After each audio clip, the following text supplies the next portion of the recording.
Blueprint yang saya maksud adalah blueprint pendidikan. Beasiswa ada sih, ratusan juta, ratusan miliar beasiswa yang akan tiap tahun. Tapi mana efektivitasnya? Jadi kita lupa bahwa pendidikan adalah itu yang utama sekali. Baca, Iqra, dalam Islam berulang Iqra bismillahirrahmanirrahim sekolah. Baca. Kita lupa kemana? Kita lupa bahwa menurut kebanyakan orang di pembangunan adalah membangun jalan, membuat jalan lingkar, membuat jembatan.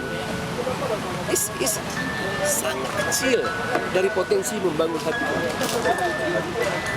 membangun watak, membangun karakteristik. Kita didera 30 tahun lebih loh Pak, duduk ketakutan, jalan sendiri tidak percaya diri, malam takut bunyi sesuatu sudah kita bersembunyi, ada apa lagi?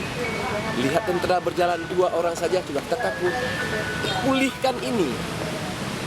Bagaimana memulihkan? Bukan dengan jalan, bukan dengan bendungan, bukan dengan bangunan gitu, bukan.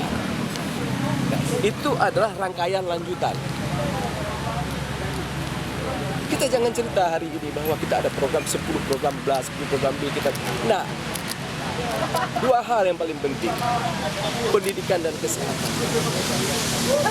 Kasih jaminan pendidikan untuk anak-anak agar si tukang becak, ada tukang sayur, sektor informal tidak terlalu berbuat salah. Bagaimana anak lulus SMP, bagaimana lulus SMA. So, betitulah banyak sekali anak orang miskin yang punya potensi. Kalau kita berdebat, oh nah ini ada nih, orang miskin ada, jawaban selalu ada. Tapi persentasenya bagaimana? Jadi pendidikan itu bukan sekedar juga masuk sekolah, ada biaya, bukan itu sudah. Bagaimana lingkungan, bagaimana pemimpin memberi contoh yang ini kita tiap hari asli. Ini tak preh pilkada agaknya, ini tak gulingnya, tak colak ini. Itu yang kita butuh. Nah, siapa yang bermain-main dengan ini? Yang tahu opportunity ini. Ini kita lihat lagi.